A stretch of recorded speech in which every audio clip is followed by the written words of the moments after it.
Welcome to Who Put This On, Season 3, Episode 37, where we watch Tidying Up, Season 1, Episode 3. I'm Chris Lorenz, and Noah Singer. Brian Houston. Robert Kitts. Maxie Kondo. Ho ho. very good, Max. Thanks.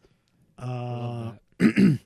So this is all the rage for Premiere Month. Everyone is talking about this. Welcome back to Premiere Month, everybody. Welcome back. Drop Gen 1. Still hot for Still Premiere Month. Premiere. It didn't just premiere this week like some of the other shows we've done this month. That's right. Rob, tell me about Tidying Up. When people lead busy lives, their homes sometimes become cluttered with things piling up over time. In this series, renowned tidying expert Mary Kondo tries to help folks declutter their homes and their lives. Whether she's helping a harried couple with young children become more organized or showing a retired couple how to reclaim their space, Kondo assists her clients in clearing out the clutter and choosing joy in a series of inspiring home makeovers. That's Tidying Up with Mary Kondo on Netflix. Thank you, Rob. I think that was quite a good description. Okay, don't thank me. Thank whoever put this description on IMDb. All right, Max, what is this show? All right, imagine you're watching Hoarders, but it's not sad, and a magical fairy comes in and like makes everything better. I have Okay. a problem with this show your show description. Yeah. She doesn't do anything. Yes, She exactly. teaches them how to fold shirts. Hey, the vertical folding. We're gonna get into that. Well, we got to get into the minutia later. Okay, we can't talk about it. Okay. So they sort of introduced this family in our episode. It was like this family that moved here from Michigan, and like Moved here from it Michigan. moved to LA from Michigan, and West Coast, Best Coast. And they moved from like a 4-story house to a 2-bedroom apartment, and they just have a fuck ton of stuff, and like it's very clear that they need help, and they dial in Marie Kondo to help them out.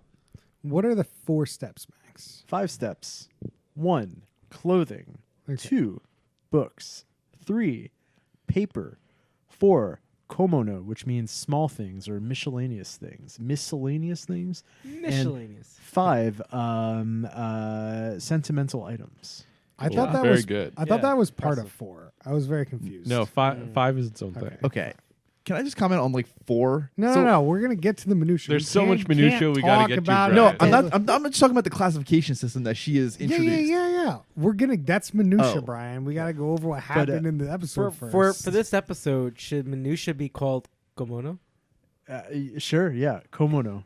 Komonusha. So they intro the family, then they intro what's her Mary? Mercier? If- Oh, The family or her? No, her. It's whatever her name is. You can say Marie. It's Murray. fine. Yeah. Whatever. Marie. Then she comes in and like says, "We're gonna help you clean up," and like starts with clothes. And they get everybody's clothes go on a bed, and you gotta kind of like hug it to you and see like, does this thing bring me joy? And if it does, you keep it, and if it doesn't, you throw it out. And thank it. And you, thank you it. gotta thank it. You gotta pat And it you and gotta say thank put you. it in an actual box, like not just like in a giant pile. If you keep it. If you keep it, Right. We did skip a step where Marie connects with the house. we'll get to that. Minutia, We'll no, get to that. minutia. We'll get to that. I thought you were going linear. Yeah. Like, You're right. yeah. You're right. You're right. Forgot that. No, we're mementoing this. Then we skip 2 steps because this family doesn't read or have papers. And we get right to the kimono, which is miscellaneous things, which I don't understand how the family did that because it wasn't really shot very well or really done very well. They go through the kitchen, they do the bathroom, and then they do the 5th step, which is kind of sentimental value things. And again, I'm still confused on what their sentimental value things were. And then she leaves and everything looks somewhat cleaner. Some places are much cleaner. Some places kind of look the same. And that's it. So that's the episode. I watched a different episode, and that episode they did a way better job of like sort of going into depth about each of the steps and like what was taken out and what was not. So like I don't know what happens. This was not a great episode. I agree. I'd be interested to see who directed this episode. Bryan Singer. Oh, Ooh, you can't bring him up. Oh, pulling us in. Yeah, I agree. Like this show can be cut a lot better to be more educational. I think the way this episode was cut, it made it not as good to watch. Yeah. Yeah. So let's go into the minutia here. I think. all right. So first minutia thing I got to. So this family was living in a 4-story house in Michigan. Insanity. Like 4-story, 4 bedrooms. So is that 1 bedroom per floor? And I think it's that there's one floor that's just a master bedroom that's a whole floor, and then there's 3 bedrooms on another floor. That's how I think it goes. Has anyone ever been in a 4-story house here? Like does a rooftop deck count as a 4th story? I'm assuming no. Like no attic. Like Yeah. assume attic is not Yeah, included, right? Like a legit 4 stories in the Yeah, house. I don't think I've ever been in one. So like my parents' house has a basement. Sure. It's got a first floor. It's got a second floor, and it's got an attic. Yeah. Is that technically 4 stories? I don't think the attic counts. No. But the attic is definitely not finished. It doesn't have a floor, so Right. it definitely doesn't count. But like, Yeah. you could definitely have like a finished attic room in there in some places. You ever like been to one of these houses where like the attic is kind of like nicely done out and like you have a cool bedroom up there or something? I've never been into a place, but Nope. presumably, Disturbia has taught me that that's like a thing. I guess I've only been into one that I can remember, but yeah. I would call like let's say Chris's example where it's a finished basement, and let's just assume it's like a finished attic. Sure. I would say that's 4 floors, not 4 stories. Yeah. Right. Oh, yeah. that's fair. It's a good point. That's All a right. good point. Good minutia. Where are they BSing us? Was it really a 4-story house? They've got to be 'Cause- fudging Oh. something. Nah, dude. 'cause Housing part- is so cheap in Michigan. Like, But right. part of the reason why they moved from Michigan to California is she's a hairdresser looking for those hairdresser opportunities, and he's a musician, air quotes.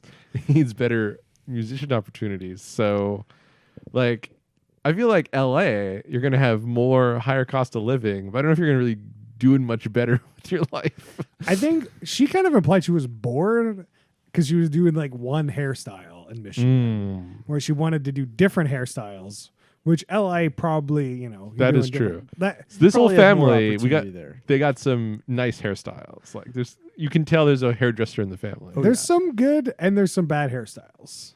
There's definitely one where she has like a bun on top of her head, and Oh, and the one- pictures in the past? No. One of the interviews, she has like a bun on like the top of her head. I'm like, no. One might call it a woman bun. No. Not allowed. I tried. guys. And Also, I'm very confused about this musician. Can we talk about like what kind of musician we think this guy is? He's got to be a session musician. He's playing backup on albums or something. You think so? That's my best guess. I feel like he's just out trying to get musician jobs. Oh, so like he's just like took up all these instruments. So like, if I see something on the paper, I just take it. I have no idea.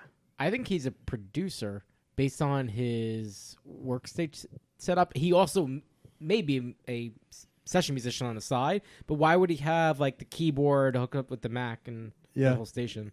Got to record that stuff, man. I mean, it's a pretty old Mac. Can you record music on old Macs like that? Yeah. Oh, yeah. People love those setups. Yeah. Yeah, I mean, he definitely seemed like he was like trying to make music Right. with the keyboard and like having a guitar and like all that stuff What about doesn't that- seem like. What about the double bass? What's he doing with that? I don't know what the The double thing was big. Like you're making music, you got the bass, dude. But like, why you'd have a double bass over just a regular bass guitar?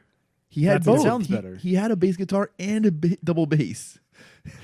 It definitely sounds different. Can we talk about this family for a second? Yes. Moves into a 2-bedroom apartment with like, okay, so they've been living there for a year and a half, and the kids are like 12 and 11.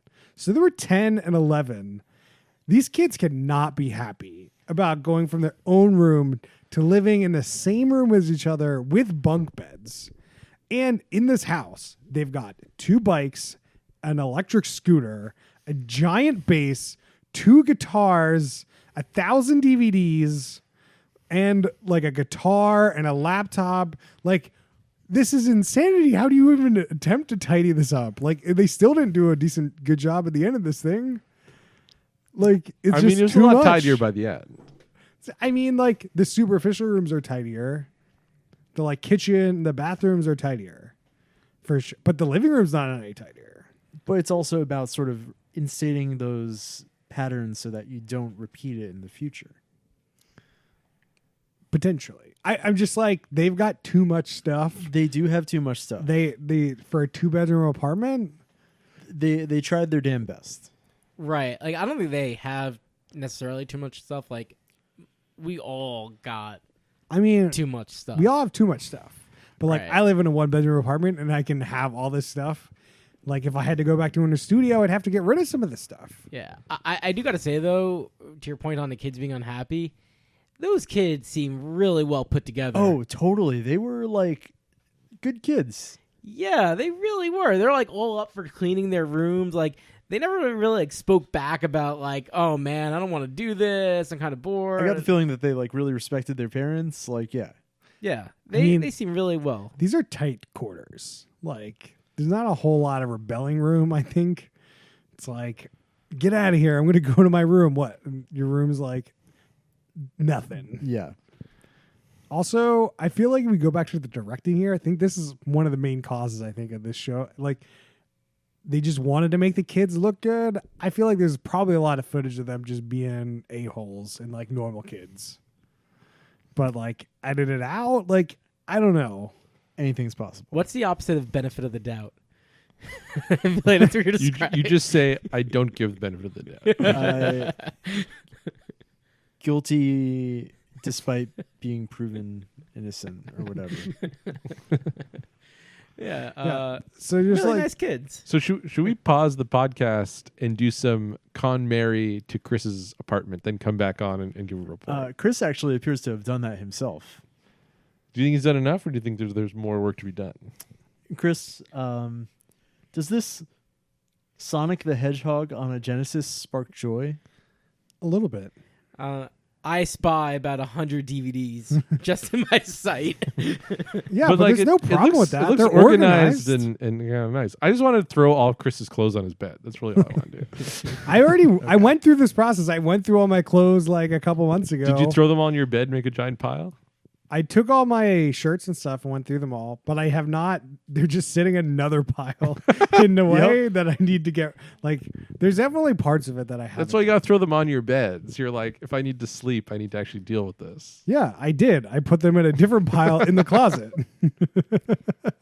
If we That want they're just out of sight, out of mind. That's just where they are. Yeah, if we want to start a spin-off pod series, I can see us going to each apartment and just pointing out all the things. It's like, I why think- do you have an air pump next to your TV? Tidying up with Noah Singer. I think it's gonna have to be a video pod at that point. I It mean, relies on our. I need to have a descriptive place, skills. convenient place for that, so I could fill up the air in my tires of my bike. Where's Yeah. it gonna go? It's basically us just going around and judging each other, a having lot to of- defend all of our actions. I mean, we do that already, so Yeah. it's fine. just not with microphones. Chris, does that tire pump bring you joy? Yes, Okay, because good. it Spark pumps the joy. tires of my bike, which brings me joy, because then it doesn't pop. It fills you with joy. Ooh. All right, so should we get to this? So as Mary comes into this house, Yes. you see this car park, and they park right next to a fire hydrant, But there's another car and there's already parked another next to car it. parked right next to the fire hydrant too. It's very strange. And we're just like, what is going on? And later in the episode, they also show parking again, and they're parking right next to the fire hydrant again. Meanwhile, there's lots of available parking. You know what?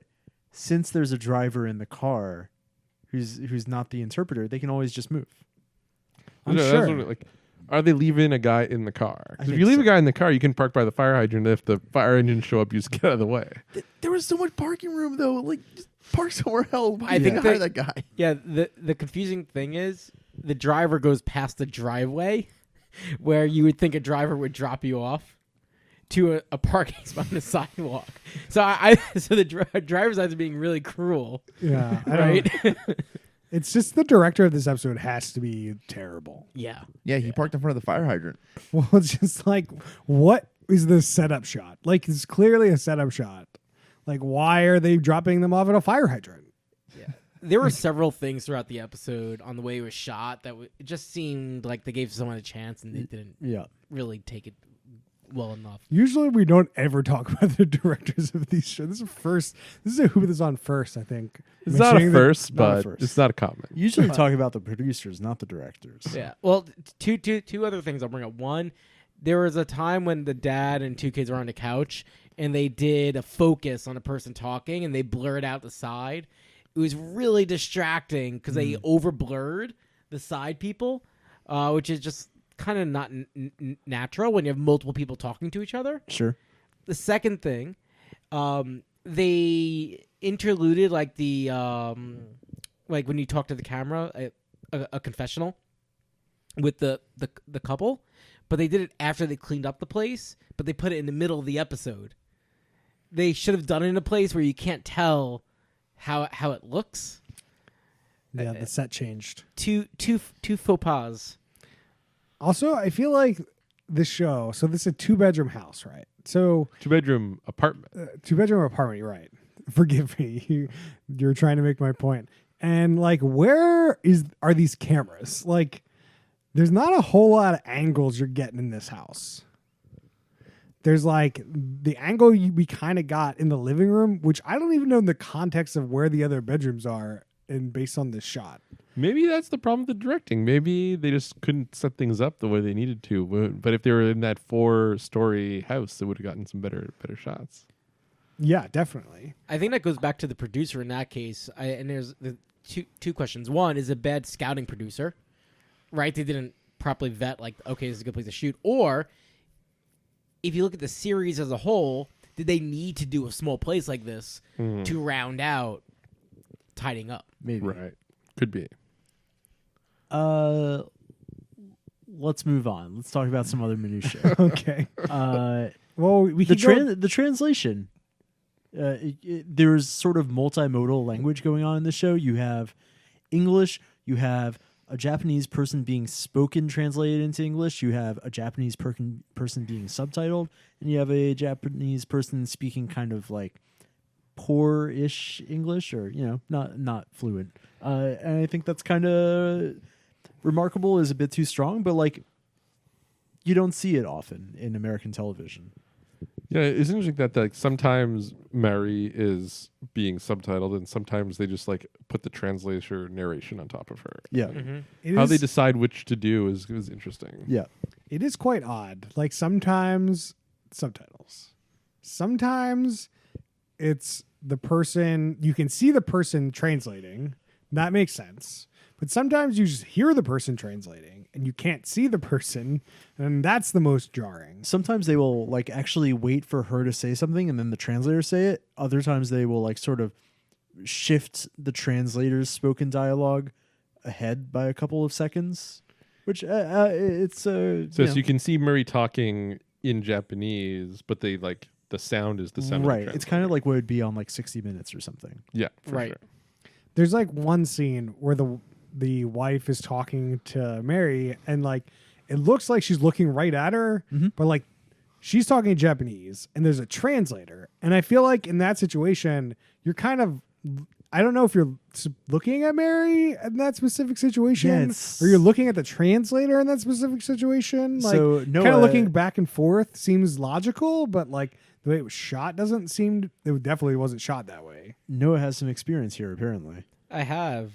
Yeah, I've been in several meetings where there was a translator in the meeting, and it's kind of weird. The translator acts as an inanimate object almost, That's weird. right? It's like you converse with the person you mean to be conversing with, and then there's just like this robot, this appliance. I don't mean to demean those people, Oh but like, man, very demeaning. right? But like that then just interpret what's going on. So do you look at Yeah. the robot or do you just look at the person? You do, but basically, like your non-verbal gestures are delayed a bit, right? So when you're actually understanding, like you're like showing them like I agree, I disagree, whatever. Yeah, I mean, I feel like these conversations are definitely like you're looking at the person you're talking to, and like as you get the translations back, you're looking at the translator because like you'll get some more of the information because you're looking at the person translating. To be fair, like that's how I felt was like the norm to do it. I am not trained of like how to do this best. It just felt appropriate to do it that way. You're not the high enough level on Facebook for them to train you how to deal with foreign contacts and translators. No, I don't think so. Anyone else get some Bachelor Winter Games flashbacks from the Japanese who trying to speak English? No. No? I didn't until you brought it up. Oh, that's too bad. I guess the other thing is, as she comes in, before they start anything, Mary like sits down and meditates and like intros herself to the house. Listen, she has to introduce herself to the house. Is how she says it. Yeah. It's like definitely an odd thing to see on American TV. Yep. It might be a good time to discuss this character I think she is playing. Because this definitely fits into the, hey, I'm foreign, I do things my own way. These are the like, so, you should listen to me because it's like different than what you're usually hear kind of a thing, which I think that builds into the character and builds into the show. Because I'm not sure she doesn't know English. I love the conspiracy that she speaks perfect English. I don't know if she speaks perfect English, but she could probably converse with all these people in English in a way where she could convey her meaning across. But for the it's brand, possible that she can. It's possible. I think she understands, but has trouble speaking it. Like she clearly like understands a lot of words. She'll say like generosity is very important or something, but like speaking's hard. Listening's easier. Yeah. Yeah. I do like that we have two conspiracies about this show so far. One is the hydrant, that it's a set, right? It's not actually real life. Yep. That's why they can park next to the hydrant. And two, Marie Kondo, fluent in English. I just don't think that she needs a translator. I don't think she's fluent in English. I don't know. But I think it builds into her character as like, which builds into the show, which helps like Sure. get her character across. Sort So of she's the foreign mystic yogi type. Yeah. So she has a book about tidying up that's, Yes. I guess, famous. Yes. Very Like, famous. when did this come out? Like, how long has she been? And how famous was she really? I want Like- to say 2013, 2014. Was it that long ago? That's my guess. I have no idea. Do we need to go to Brian? Can you look this up for us? Oh, Brian's internet maybe. corner. I just don't know like who the hell at Netflix came up with the idea for the show. She did. She did. I she think pitched it. I think Netflix probably Like, pitched her. This lady definitely had like a cultural moment at some point. Oh yeah. Her book was very big, very popular. Like, is this 15 minutes of fame popular? Or like more no, this is like a year popular. Yeah. insanity? I'm not on. Like I would say how big The Ringer is with like our group. Marie Kondo was that big, if not bigger, with like. Well, how Middle is she America. big? She's got a book. What else does she have? It was her. She's method. got a Netflix show. Yeah, she's an Netflix show now, but like you listen to her on a podcast, like she doesn't speak English. How is there's no podcast? I mean, There's you can no- listen to podcasts of Like, people who you're don't on- speak English if you understand those languages. It's true. This was 2014. 2014. Oh, good job, Good Max. call, Max. Got it. Max knows his tidying up. She spent 5 years as a attendant maiden at a Shinto shrine. What does that mean? She was like a nun type. Oh. Not a nun, but like some sort of religious figure at a Shinto shrine. I mean, it fits. It makes sense. You know what's interesting? Like, and this is where I don't think I'm on the same page as Chris. They don't play up Japanese, Japan at all. The identity is Marie Kondo. It is not I'm from Japan or I'm from a different culture. It's this is me. This is my program. She had one comment on American versus Japanese items. Oh, that yes. was very. She did? What was it? The American garbage bags smell so great. I think that she just plays this like kind of like out of the box kind of far away person. Like that's her character. Whether that's her or not is a different story. Sure. Like that could totally be her, but I think it builds into the foundation of the show is to be like, okay, it's different to have like, some like white woman come in and like bitch at you about like, hey, you got to clean up better and like do it this way versus like, hey, you have like some foreign woman come in. It seems like translation barriers and just like, oh, listening clearer and just, she's not yelling at you or not. She just take that advice easier, I think, that way, which is she's using that Yeah. to her advantage here. Do you remember though? There was like a Fox show where they brought in a British like strict nanny, Oh yeah. and What she is- There was Yeah. one was on Fox, was on the channel. One was called Super Nanny. One was called like Nanny 911. I don't know. I think the it was difference. Super Nanny. Yeah, and it was just like her bitching at people. Yeah. right? But if you contrast that, right, like they definitely played up like the strict British kind of like character. Which is why people, there were two of them. People watched it, supposedly. Right. But again, and I'm gonna try to push this point. Like, they don't build up that Marie Kondo's replaceable. This is the Marie Kondo, right? Like, she's not replaceable. I never said she was. She's not a businessman. She's a business. All right, we're going to move on. Moving on. So we get to the clothing aspect here. Let's talk about clothing. And like, you go into the parents' room. The parents have two dressers, one for the wife, one for the husband. Seems very reasonable. Sure. Although for some reason the husband can't find his clothes. I don't understand that. Well, at some point we gotta do some husband minutia. Maybe now, maybe later. Well, let's do after the close. We'll get to the Yeah. husband minutia, and then you go to the kids' room, and the kids just have this like wire metal rack with a bunch of shelves on it, full of clothes. Then they've got two closets full of clothes. Kids got a lot of clothes. Then they've got a thing above the closets full of clothes. And I was just like, that's an insane amount of clothes for kids. See Marie Kondo jump up for that upper closet door was pretty amazing. Oh yeah. It's true. Like she's what, like 5 feet? She's not very big. Yeah, and she has to jump. She's literally jumping pretty high here. She's got some vertical leap here It's to true. like open these drawers. It's full of clothes. Like these are kids. How are they getting up there to get their clothes to know what's even in there? The son could reach them pretty easily. The daughter also would have definitely seemed like it was a struggle. The son can get them. yeah. You must be the one sticking them up there. So realistically, the wife needed to come in and just be like, okay, we need to throw out some of these clothes. Like there's so much. Why'd it have to be the wife, Chris? Because she's the one that takes care of the business in this house. The only useful one. Just- I mean, we'll get to that. We'll get to that. And like Marie comes in and it's like, yeah, you gotta like really love the clothes. If you don't love them, hug them and throw them away. Well, you hug them, you say thank you for what they've done for you, and then you throw them away. Yeah.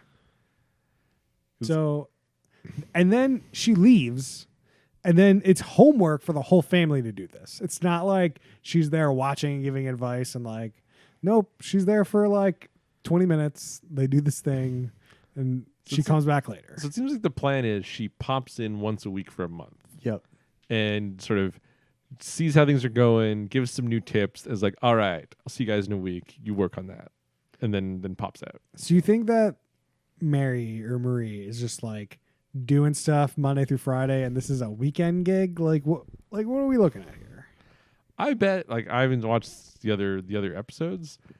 Yeah, one weekend she just visits all these houses, pops them out. Then the next weekend she does it again. Like, easy peasy. I could see that. I don't know. Are the other episodes like, hey, we do the clothes, then I leave, and then we come back, we do the next step?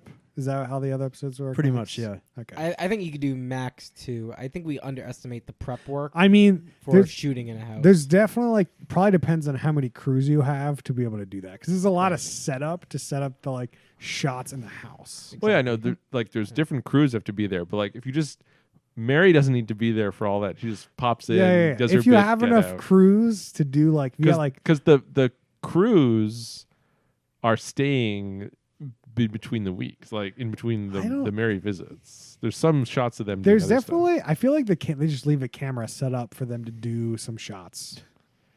I feel like they're not there like the whole week, but I feel like the crew drops by like on Thursday night and is like, all right, we're gonna start cleaning. We're gonna do some stuff.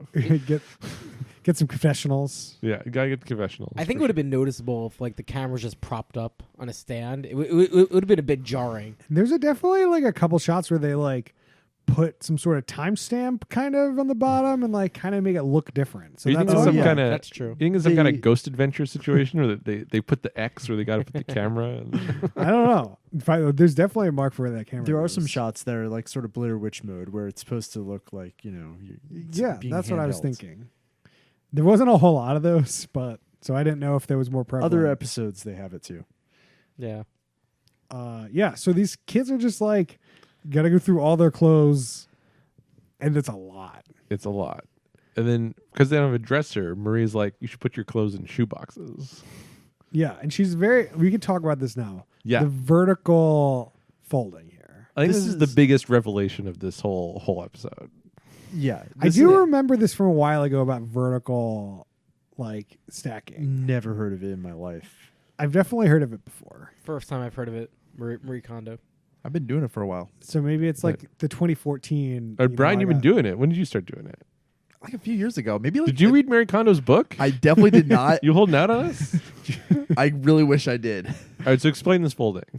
So like, you fold it like, with like the front of it like facing down, and then like you fold up everything nice and packaged, but then like because like the outside is going to be revealed when you put it in the drawer, then you just can peek in the drawer and see, okay, like this is like a thin layer of the design. I remember the shirt, and then that's the one I want to choose.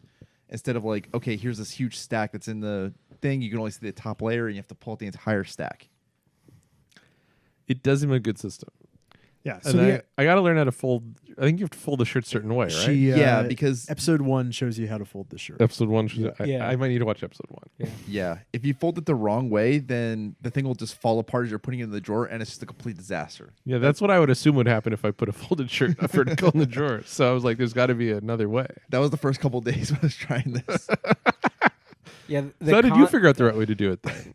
I think I tried like another technique. Like there was definitely like a couple like. How did you find this technique? I feel like it was like a life hacker article or something where it was Ooh, like, I hey, could try definitely this. see that. Maybe it was based off this. It had to be. Probably. Lifehacker definitely just stole this. For Yeah, sure. they do not come up with original content. No, they never Lifehacker. do, dude. Yeah. You see like all those like articles. Oh, never mind. Let's bail on this. I don't. Yeah, wanna we're talk not talking about about Lifehacker. Lifehacker right now. So yeah, the KonMari method in this episode they go over how to fold a fitted sheet. The whole scheme is you got to get the item into a rectangle, then you fold it into thirds. This folding a fitted sheet was I way don't- too easy. I don't think you It's fold a fucking fitted sheet. It witchcraft. just works like that. Yeah, that is It witchcraft. just doesn't work that way. No.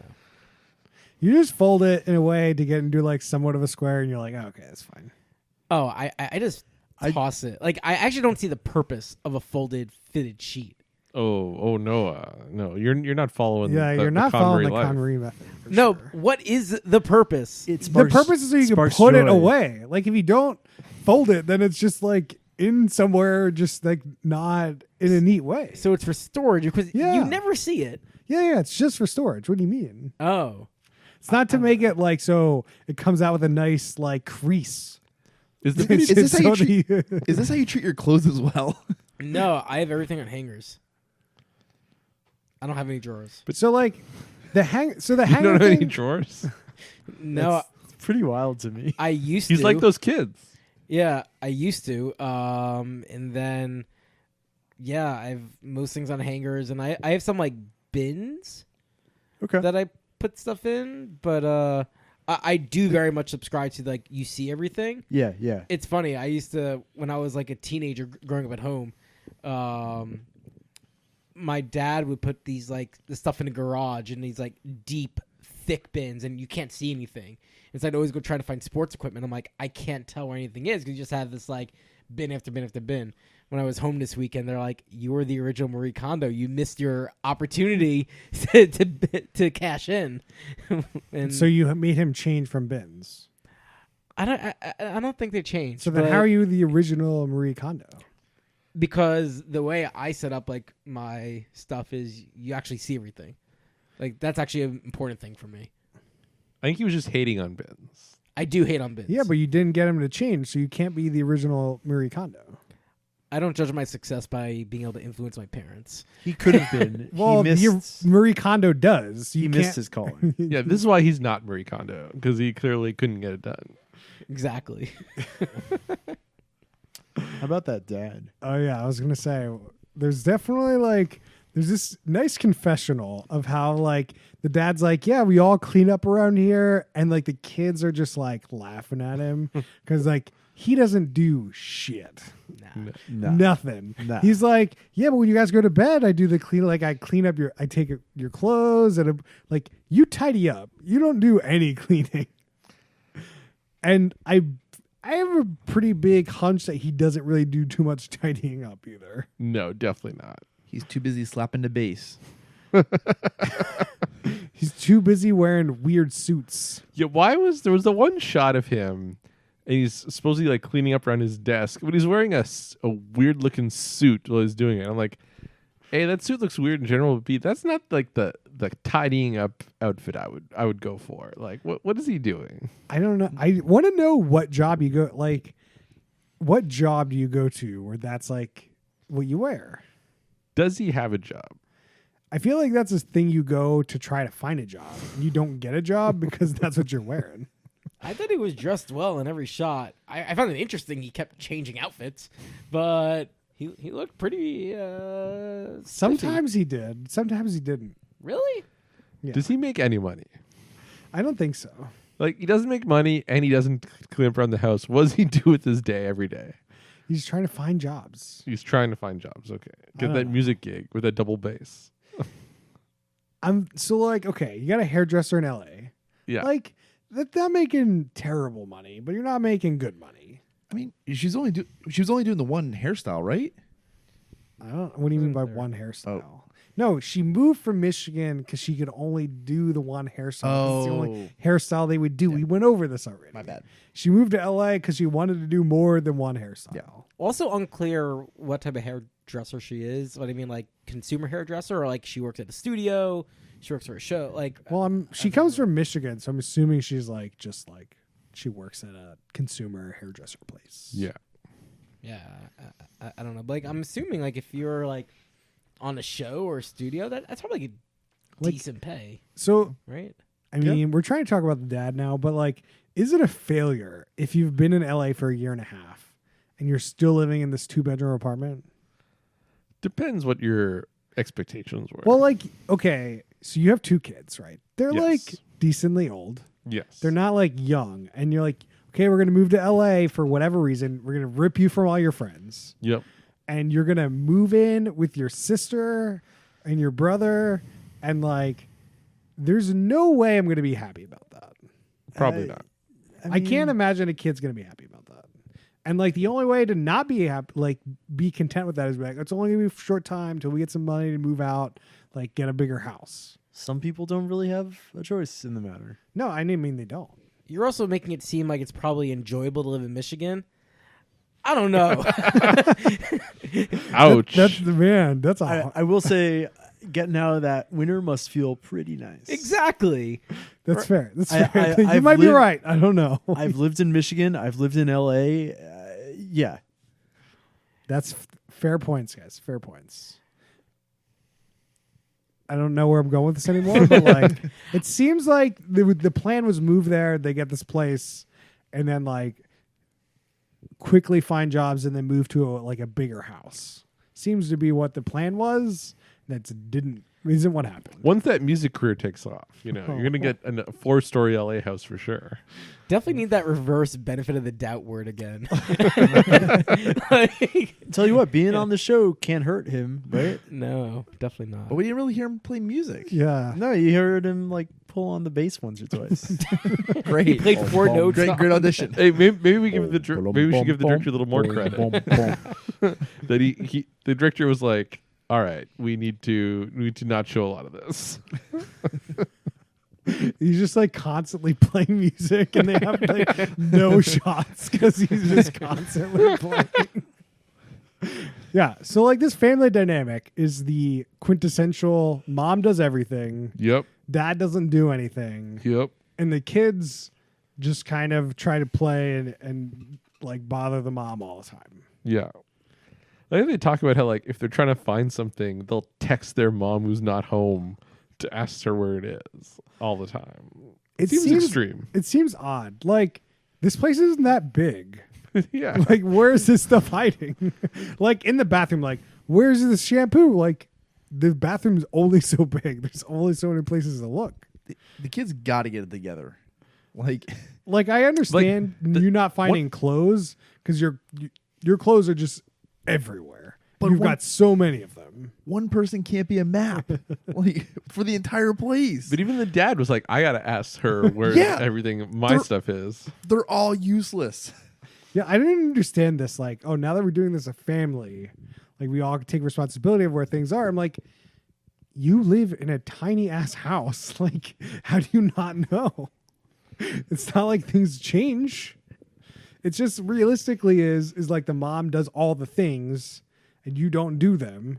So then when you like need the things to do like something, you just have no idea where it is.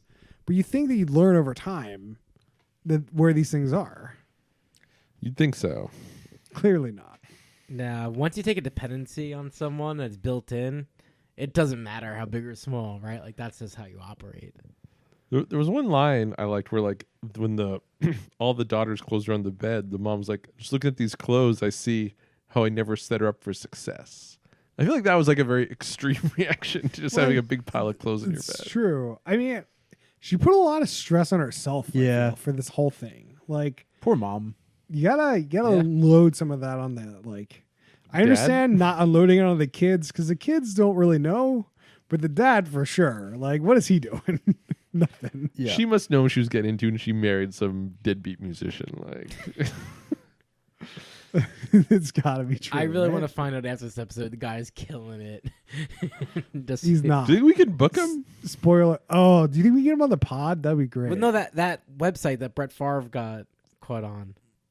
I don't know. what You you're don't. talking about. You pay celebrities like to do a shout out. Oh yeah. yeah. We can look What? him up. What is the name of that? Anyway, I forgot. Anyway, Fiverr? moving on. Do something like that, yeah. this dude's definitely on fire. There's some website where you pay celebrities to give you shout outs. You can get like Snooki to be like, hey Max, happy birthday. How have we You're not killing cashed it." in on this for this fucking podcast? It's a great question. That's a good question. Yeah. If we could open our podcast with fucking Vinny or something, Ooh, I like where your head's Ooh, at. That'd be definitely good. That's pretty Vinny. good. just So- saying. should we move on to this kimono situation? We'll get- What about it? Before we get to the kimono, can we talk about how this place doesn't have books or paper? Let's talk about it. Like, okay. Or did they just cut that? I think they just cut it. You think so? I didn't see any books or paper. There in were this some house. books like in the computer room. So in other episodes you've seen, like Max and Noah, you've seen some episodes. Like, do they actually go through all 5 categories? Or No. do they always cut a No. category? I saw episode 1. They also didn't do books or paper. Yeah. These categories are bullshit. So one thing with the categories, It makes sense to me, actually. So No, it doesn't. Marie leads off by being like, it's not about tidying places. It's Oh, about yeah. tidying types of things. Clothing, books, paper, and then kimono, which is kitchen and bathroom. It's like, I thought it wasn't about places. It's not even just that. There's like so many other categories that you can put in the mix. And no, they just bailed on at number 3. And then they forgot, oh yeah, sentimental items. Number 5. It's like it's minutia things like clothing, books, paper, everything else, and then shit that you don't really need but you want. Like Okay, Wait. I agree that kimono could be like split up in some way, but I think like having sentimental items last after you've sort of honed your skills totally makes sense. I get it. but what do you do with all those things while you're doing the actual tidying up of all the other things?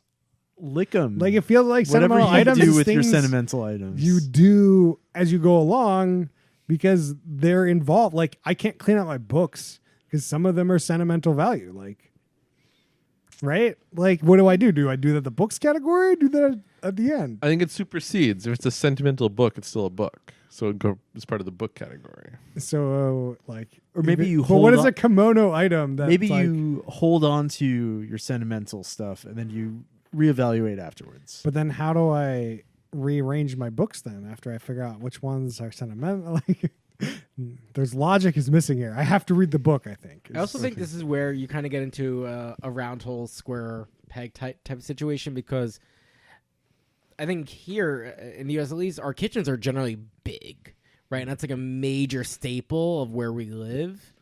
Additionally, the garage, similarly, which is usually a mess. And I think, None of us have a garage. No, I'll just point that out there. well, for us, right? But like, I think if you take from like how probably an average Japanese household, it's not going to be that same thing where the kimono might make a lot more sense. Max, do you have any insight into this? They do mention in the first episode, wow, American kitchens are so big or something like that. And the kitchen wasn't even that big. Yeah. Yeah. Yeah, that's a good point. Yeah, so I feel like the categories is a little misleading and not really well designed. Which Am I the one that thought kimono was a like a robe? Kimono. that Is, is kimono is wearing thing. Komono is small thing. What if I have a small robe? Kimono kimono. Yeah. Okay.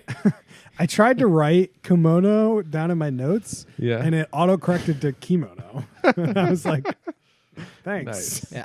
One glaring category I would want to put into the method is, I guess not a room, but like toiletries, cleaning products. That's what the Yeah, like you could split it up like that. Do like dishes. Like there's so many things you could do. But I think that's meaningful enough where I'd want to take it out of kimono. I mean, it is like kimono has like its own categories within it, which I would include in that, which I kind of get, but I don't like, where do like, okay, this family had a lot of DVDs. Where is that kimono? Like, That seems like Komono, yeah. I feel like it should be like, it's the same thing as books Yeah. in a lot of aspects. Yeah. So it's weird that it's like books get its own category, but like That other is forms of odd. entertainment don't get its You know, own honestly, category. we can chalk this up to potential like cultural mismatch. Like Americans don't read books. That's fair. All right. Anyone got any more about the categories to talk about? I think we should move on to the show. I would like if books were under sentimental items rather than its own category. So I think sentimental items is like wedding photos, not like I really love this book. If you like the book, you hold on to it. It's not a sentimental item. Yeah. If it's like a journal that your great grandma wrote in Auschwitz, yeah, that's a sentimental item. But otherwise, it's a book. Man, you went deep there. Oh, Buddy. gotta go I deep. don't know. I was like, how can I make this the most sentimental book I can think of? I don't even know if I'd want to keep that book around. That seems very depressing book. Very I sentimental. gotta hide that book somewhere and be like, oh, every 10 years. I mean, Oh yeah, this book exists. the next episode is tidying up after a loss, so some deep sentimental tidying might be coming up. That could be a very interesting episode. I just didn't want to be bummed out right now. Yeah. All right, so we get to kimono here. Komono. Komono. And I feel like I had no indication of how they were cleaning any of this. Like, they say kimono, they pulled out a bunch of stuff from the bathroom, and they're like, now everyone, this is where things go. And then the bathroom is clean. And then they go into the kitchen, and there's just a bunch of trash in the kitchen. And they're like, yeah, husband, do something. Take this damn trash out. Even though I would have done it, but it was raining, which is insane to me. Just like, let him do something. It seems like the biggest thing is just like they just agreed to throw a bunch of stuff out, but we didn't really see them go through that process very well. I didn't get any idea what they were doing. They did a bad job on the minutia. The method is you put everything in its own little box.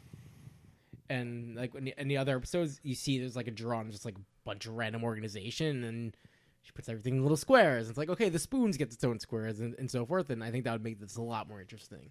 See how they made the kitchen better rather than just like, snap, it's clean. Well, it Okay. seems like the number one thing they did was they showed that the dad now knows actually how to do the dishes and knows how to do laundry, which apparently he didn't know before. Yeah. So that Well, was the big This seems revelation. to be nothing to do with how to clean up. It's just like, hey, Dad, you got to do shit too, Yep. because I'm too stressed out and this place is too messy. I mean, hell, Marie was like getting on the counter and like getting in the cabinets. Like you, That's real. Oh yeah, good. there was that one scene where she's like standing on the counter. Yeah, but if she's doing that, like, come on, you gotta help out with this. It's true. And then you get to the sentimental value thing, and I don't think there was a single thing they showed about sentimental value. Yeah, I don't remember anything. that There's had that nothing. dialogue. There was just like they showed sentimental value, and they were like, they had some one-liner about it, and then that was like it.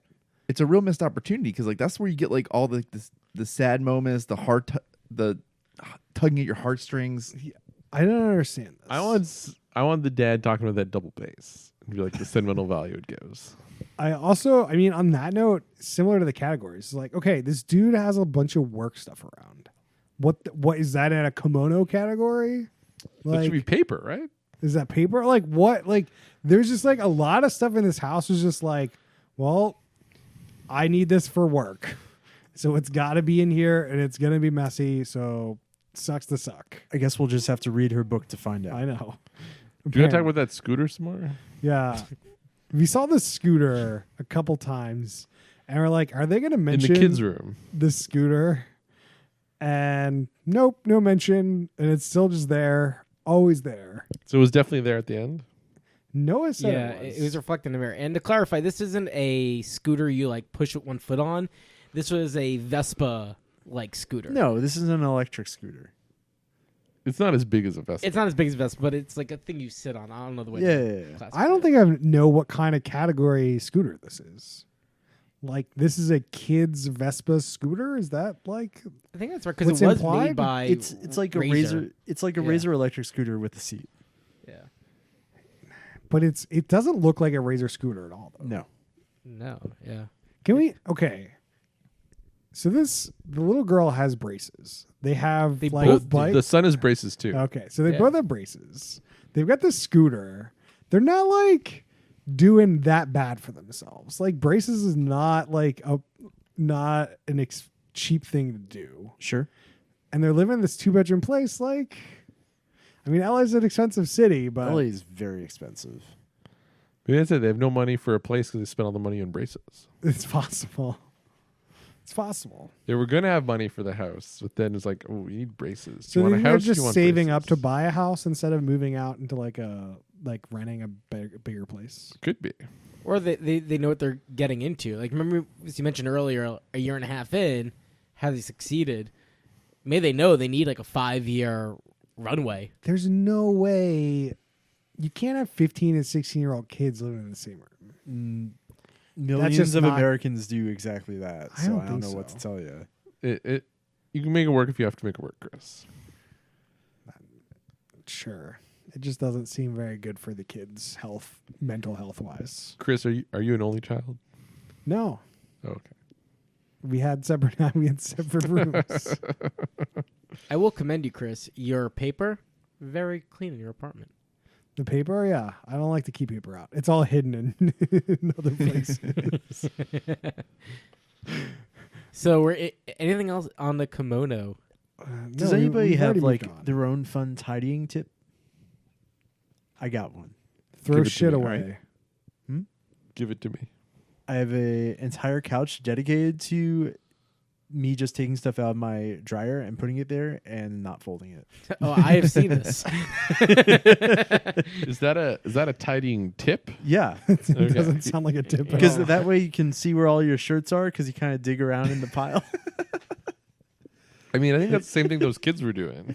So I got a It tip. looks like that. I got a tip for you, Max. Hit me. Instead of putting it on the couch, put it on your bed, and then you can't go to sleep until you fold all the clothes. That does So- not work. I mean, then he sleeps on the couch, right? It's So possible. last night after Rob's dinner thing, Harrison and Annabeth came over to watch more Temptation Island.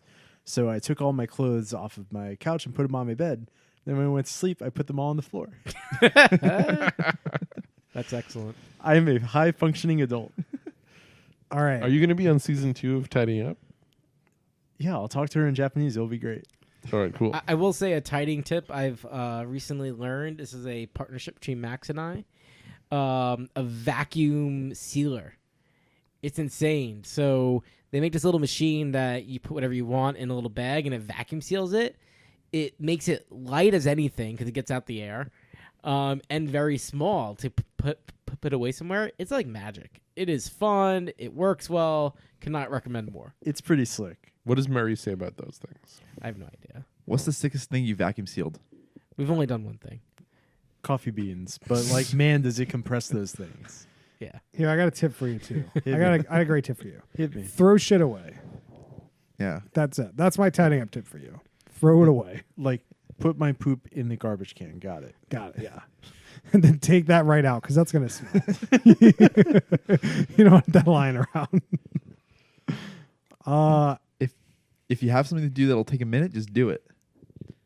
So What's- let's get to this last bit here Hit where me. they show old house, tidied house. Mm-hmm.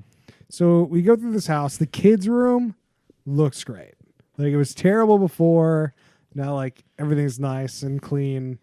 And then they go to the kitchen. Terrible, looks great. They go to the bathroom. Terrible, looks great. They go to the living room. Looks terrible. Still kind of looks terrible. They started with the living room is really the Yeah, thing. yeah, yeah. But That- I wanted to tee it up the other way. Yeah. Yeah, like the living room didn't look that different. The double bass is still like taking up a lot of space. Like that's the main thing. But like, yeah. It's like he's got the double bass. He's got like 3 guitars. And he's got like they like showed a bunch of DVDs and they showed them like putting them in like the binders or whatever. Yeah. So instead of just like vertical stacks of DVDs, it's like in these binders, but there's still DVDs. There's still cases of DVDs there. There's just enough that fit like in a nice way. And like that's the tidying up they've done in the living room. But like in all honesty, there's just too much crap in there. Which their house is just too small. It's not a house; it's an apartment. House is what you make it. I mean, if they were Oh. willing to do a little construction, they could have made like the biggest thing is the instruments. Like you got to put some of that stuff on the wall. It's true. You should be putting. They didn't talk about that. Like, there's a bunch they- of bikes and stuff. Oh yeah. Like, why not but put they them, like- never showed where the bikes were at the end. They were in the corner of the living room. Were they? Yeah. Yeah, they were still in the room. Yeah, it would have been nice to see the instruments hung on the wall, but I'm glad they didn't put the instruments away. I think it's always cool to be able to see Yeah. instruments. I find it very grounding. I actually think like I really like when they install like wall hooks or something for that. That's a nice little space saver. Yeah. Yep. Any other minutia we want to talk about? We've been talking about the show for a while. Chris, you know that like every child who grows up in New York City grows up in like a 2-bedroom apartment, right? Yeah. I'm sure there are places where that's a thing. It's just wild to me that this as a concept is so wild to you. It's not wild. I just don't think it's like you don't have your personal space. This just doesn't. It does not sound like something I want That for I me, that I or agree with. for if I ever have kids for them either. that I agree with. Chris takes his personal space very seriously. Like Get I out live of my by personal my space. I live by myself, and like I don't really want if I choose to live with somebody, that's great. But like there's just I need that personal space, which this house does not provide any of that. Number 1, personal space. All right, Max, give me your rating. Let's just Middle third, middle of the middle. It's fine. This was not a great episode. Based on episode 1, I would say like middle, top of the middle. I mean, you can bring in outside knowledge if you want. Rob, what do you got for me? I do the same thing. I think I gotta go in the middle. Like there was definitely some good interesting things. I gotta like explore more about this clothes folding situation. But like we talked about, there are definitely some weak points. But I'm very intrigued by this. Like people are going nuts for the show, and I feel like the Max and Noah kind of implying this wasn't the best episode. I'm like maybe we're like we kind of misfired with the one we decided to do, and it's better than that. But based on what I saw, I gotta go in the middle. There is something satisfying about like watching somebody like make stuff cleaner. To me. I don't know. Okay, AMSR Max. or ASMR, whatever that thing is. ASMR's dumb, stupid bullshit. Get that out of here. All right, Brian, give me your rating here. Top of the middle. Because like, so I kind of liken this to Queer Eye, where like it's just a happy show. It brings positive vibes, and that's kind of why I think it's popular. It just makes you happy. Yeah. That's a good point. We should have talked a little bit about like how's the show compared to Queer Eye, because they're both Netflix shows and they both have there's kind of a similar aesthetic Ooh, in a way. Are they going to do like Netflix All right, Avengers? But it's all the happy let's- people. Oh, man. let's roll back to this after ratings. I think there's something interesting to talk about that. Okay. Well, we'll put pin in it. I'm gonna put this in the middle third. I think that its real disadvantage is this. Like, I think this could be a very good top third show, but the directing is just so odd. There's no content, but it is very positive. It's like the content should be there, but it just isn't. And like this weird dynamic with the translator and this, like, there's just something that pulls it down. And we could talk about it in Queer Eye where, like, I think that there's tangible benefits that this show just does not have. And that's, where I'm going to put it. Sure. What do you got for us, Noah? Similar to you, Chris, this should be a top third show. It has the opportunity. This specific episode does not hit the mark. And actually, when it's getting a glimpse of a latter episode, they don't tease out the personalities of the people that are cleaning up enough that I think that they can turn into a really good show, because the method gets dry after a while, right? Like the same 5 steps. Like, you kind of get the drill. Yep. And so you need the personalities to make it into a good show. So top of the middle, primarily because of the potential the show could have, and also just because it's swept everyone up. And I think there's a lot of value that I don't want to take away from the show. Sure. Yeah. So let's roll it back. So, like, if we do the, like, obvious comparison here is Queer Eye, which Queer Eye has 5 people. I think they're providing a lot of energy, providing a lot of, like, good vibes. And I think that here we've got one person that she's providing good vibes, but it just isn't enough. And I feel like the content of, like, building somebody's whole life up versus, like, cleaning one house doesn't seem, it's not the same. What if the Queer Eye is like dialed in Marie Kondo and they're all hanging out? And yeah. I would love to see a crossover. Before we do the Avengers, we need like 2 more of these shows. So what's the next one? Come back to me. Okay. What if this show had more redneck margaritas? Ooh. Would that improve the show? No. Because then you gotta Like, figure out- I want to see Marie Kondo being like, "No, we're tidying up, but first, let's pour a nice little redneck margarita for everybody." like, let's figure out how to make nice things. Marie Kondo comes into the terrace house and is like, "Yo, let's clean up."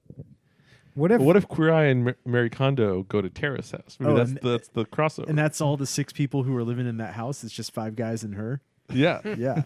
what if they have like some sort of show where they show you how to make like basic things? Like some sort of like Forge and Fire, but like actually making some like useful as like another part of your Avengers Netflix. What if Marie Kondo? reality show Avengers? What if Marie Kondo was a contestant in Forge and Fire and she's making a sword? That'd be great. Oh, that Amazing. Do we ever watch that Nick Offerman, Leslie Knope show? Nope. We should probably get on that during not premiere month. I mean, it's in the queue, but It's in the You queue. mean Amy Poehler? Yeah, Leslie Knope. It's close enough. Yeah. The way you were describing that making things that show, I thought you were talking about Tim the Toolman Taylor. He's really just souping things up. He's not Yeah. really making anything. The one problem I'm trying to match the Fab Five guys is they already are in Avengers, right? Like they've already assembled, and so They've been assembled. right, like so you're like trying to add on to their crew. Do you replace one? With So Maria okay, on so there? she's Captain kind of Marvel? the Vision. She's the Ant-Man. which yeah. Queer Eye person would you kick out to put Marie Kondo in instead? The Anthony. The culture guy. I don't know. I like them The all, hair so I guy. wouldn't kick any of them out. Yeah, I'm definitely on Jonathan the hair guy. Would be my he's choice just a too. little too. He is a great personality, guys. I don't know what's Yeah. wrong with you. I'm a curse, Dude, it's clearly the cooking guy. You got to kick him out. No, the cooking guy's guy's great. great. Yeah. Why? Are you kidding? Season You 2, are the nuts. cooking guy has some good stuff. Thing with the cooking guy is unclear he knows how to cook, but other than that, That's he's true. great. He's got the hookups to teach people how I to feel cook. like the person that gets the least airtime is the like space person that like comes in and like renovates your like house. He does a ton of stuff. He's doing Right. a ton of stuff. He's doing the most I think out of almost anyone. I guess that's the most But, Marie like- Kondo thing of like I'm Yeah. renovating Oh, your yeah. space. definitely, if you're gonna kick anyone out for her, it would be him. But like, she would probably still not get any airtime because, he's not there while you're the person's not there while you're doing it. Do you know what would pair well? A notched down version of Pimp My Ride. No, What? Because they upgrade the ride, right? Because you think, like, what are they not addressing? All So they right. have, like, the exterior of the house. So you do, like, landscaping, like a nice backyard. The only other major thing is, like, a car, right? And that could be the Avengers it's of, true. like, Total Makeover. Somebody could come in and pimp your car in Queer Eye. All right, I think we're done with that show. All right, Max, tell us more about this Temptation Island. So among the 5 people here, only you and I have watched it, right? Yeah. Okay, So I need to know what the actual format of this fucking show is. all right. Is So really what I need to know. So sort of let me cue it up.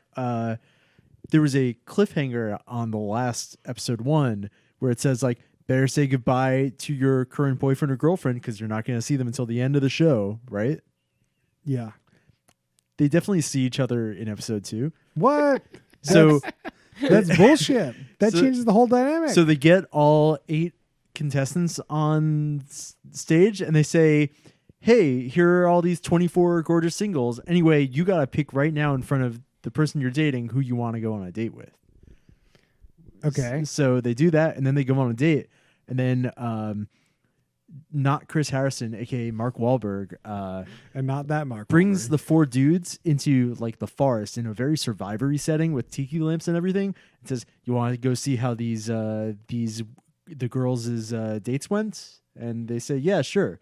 And they'll show you little clips of that. So like even when you're on a date, you know that your significant other is also going to be watching. That's what I knew they were going to do that. And you guys were like, nah, they're not going to do that. There you go. All right. So the format is just they go on dates, but like there's still more interactions between the two. Because they made it seem like there was going to be no interactions. They definitely made it seem like that. That's just a weird cliffhanger thing for them to try to do. Yeah. Do you think the couples are um, actually dating? What? Do you think the couples are actually dating? Yes, I think so. Okay. The only other thing to note is there's one girl on there who like sort of came off as crazy, Cherie.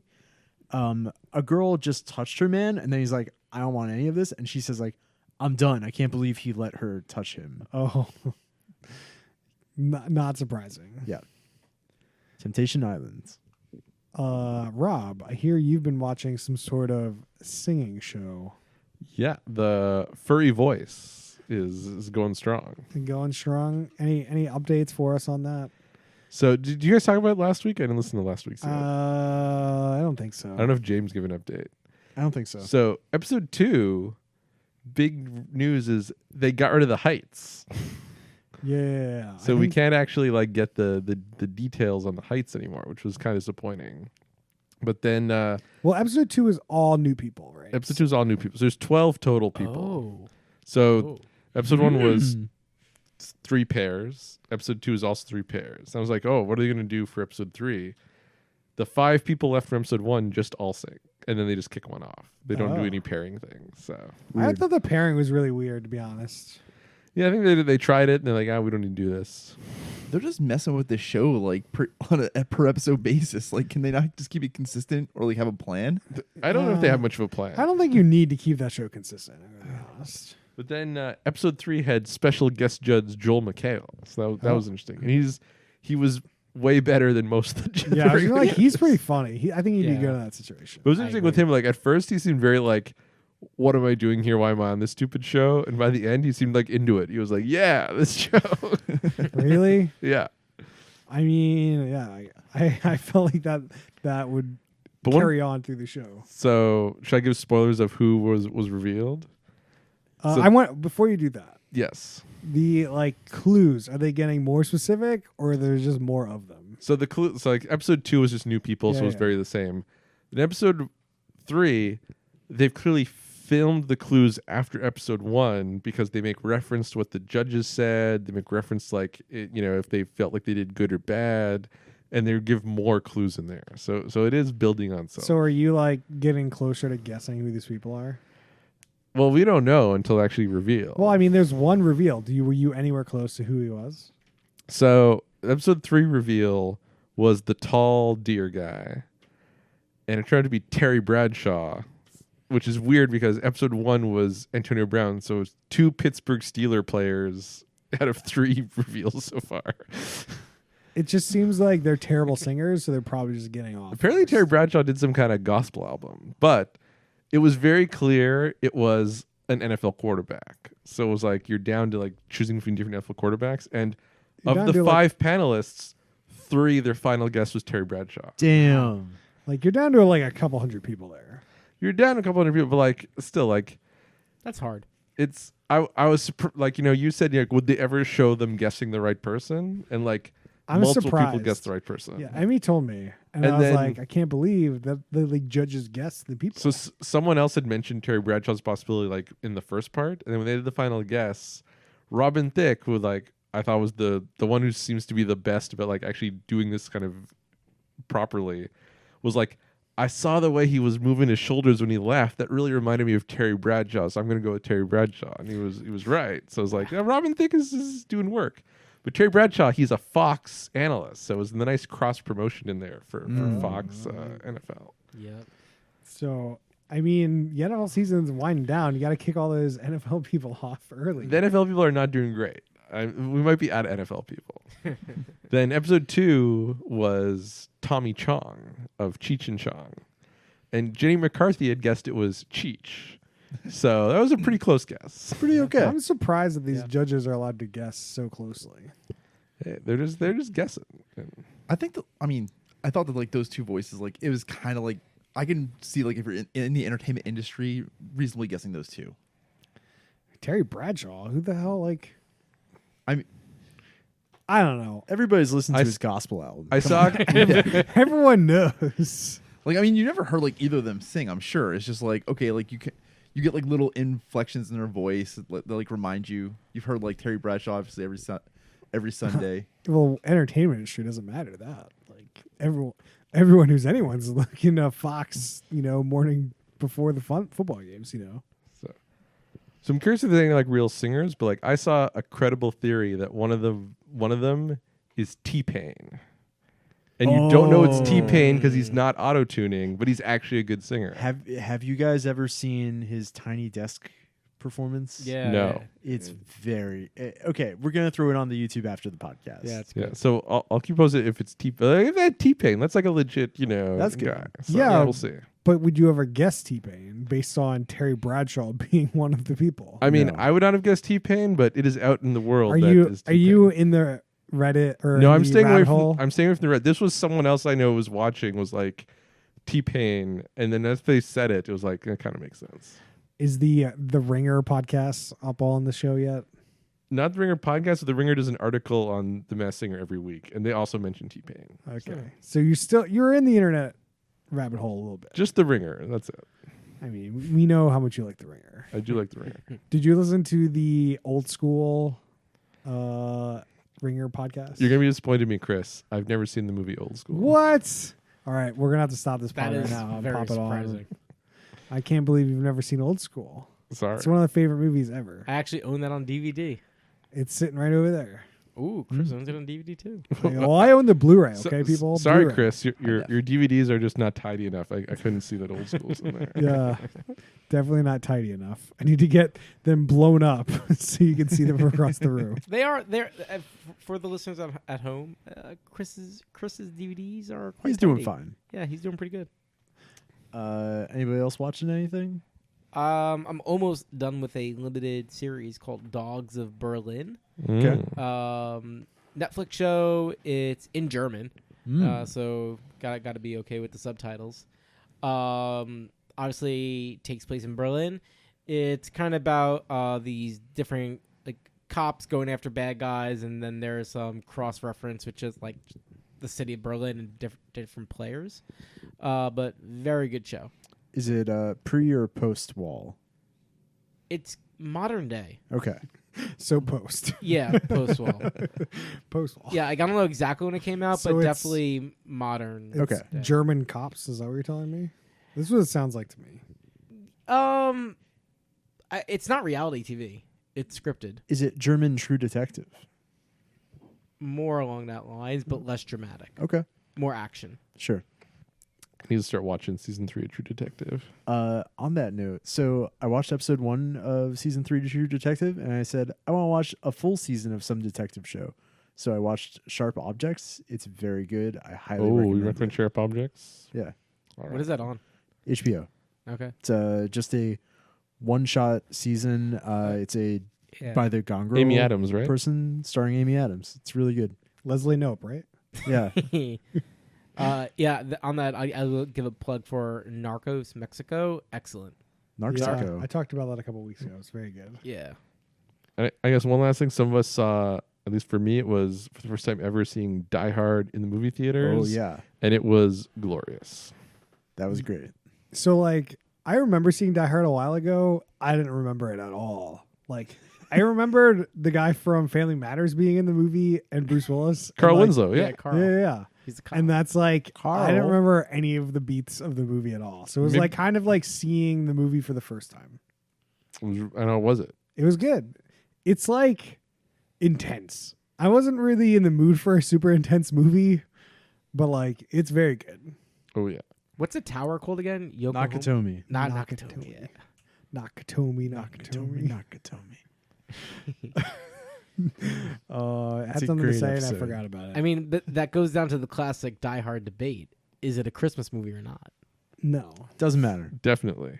All right. Well, you can find us on Facebook.com/HoopWithUsOn. You can find us on Twitter @HoopWithUsOn. You can email us questions and suggestions at HoopWithUsOn@gmail.com. Please rate us on iTunes. And please hit us up when we think Die Hard is a Christmas movie or not. We'll get right back to you with the answer. We'll give you a shout out next week. So let us know. And we'll see you guys next time.